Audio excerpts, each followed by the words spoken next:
UPSC civil service prepare అవుతున్నప్పుడు యూపీఎస్సీని అర్థం చేసుకోవడం చాలా చాలా అవసరం.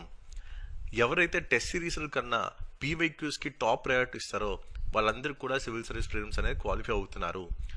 ఇది ఎప్పుడు తెలుస్తుంది? ఒక 4-5 అటెంప్ట్ అయిన తర్వాత ఈ క్లారిటీ వస్తుంది చాలా మందికి. మీరు బిగినర్ అయితే నేను చెప్పిన ఇన్పుట్స్ అలా తీసుకోండి, మీరు ఫస్ట్ అటెంప్ట్లోనే ప్రిలిమ్స్ అనేది క్లియర్ చేస్తారు. ఇక్కడ యూపీఎస్సీని ఎలా అర్థం చేసుకుంటాం అంటే వాళ్ళ ప్యాటర్న్స్ అర్థం చేసుకున్నట్టు మనం డీకోడ్ చేస్తే, ప్రీవియస్ క్వశ్చన్స్ అనాలిసిస్ చేస్తే మీకు ఆ లాజిక్ అనేది అర్థమవుతుంది. ఫర్ ఎగ్జాంపుల్, ఈ పర్టికులర్ థీమ్లో మనం డిస్కస్ చేయబోయే కీవర్డ్ ఏంటంటే ఎలక్ట్రిక్ అనే కీవర్డ్.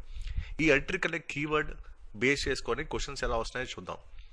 ఇక్కడ యూపీఎస్సీ ఎప్పుడు కూడా క్వశ్చన్స్ని రిపీట్ చేయదు.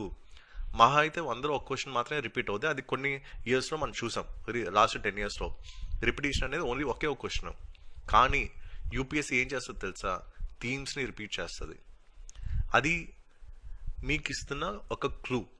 For example 2023 civil service prelims చూడండి, ఎలక్ట్రిక్ మోటార్ వెహికల్స్ మీద మనకి క్వశ్చన్ డిజైన్ చేశారు. అలాగే 2024 చూడండి, ఎలక్ట్రిక్ వెహికల్స్ మీద క్వశ్చన్ డిజైన్ చేశారు. అలాగే 2025లో చూడండి, ఎలక్ట్రిక్ వెహికల్స్ మీద మనకి క్వశ్చన్స్ అయితే ఉన్నాయి.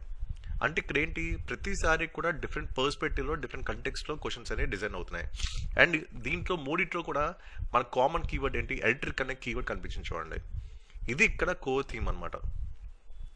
ఇది ఇప్పటి నుంచే వస్తుంది కాదు కదా. ఇప్పుడు చూడండి, 2023 చూసారు, 2024 చూసారు, 2025 చూసారు. ఇది ఇప్పటి నుంచి వస్తుంది కాదు. ఎప్పటి నుంచి వస్తుంది తెలుసా? 1979 నుంచి వస్తుంది. ఇక్కడ మీరే చూడండి, హైడ్రో ఎలక్ట్రిక్ ప్రాజెక్ట్, ఎలక్ట్రిక్ అనే కీవర్డ్ మనకు ఉంది. అలాగే 1984 చూడండి, mica is abundantly used in which of the following industries, electrical. So ఇక్కడ కూడా సేమ్ అదే ఎలక్ట్రిక్ కీవర్డ్ ఉంది.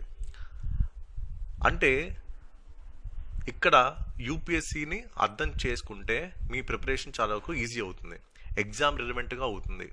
అండ్ ఎగ్జామ్లో రావడానికి స్కోప్ ఎక్కడ ఉందనే క్యాలిక్యులేషన్తో మీరు ముందుకు వెళ్తారు.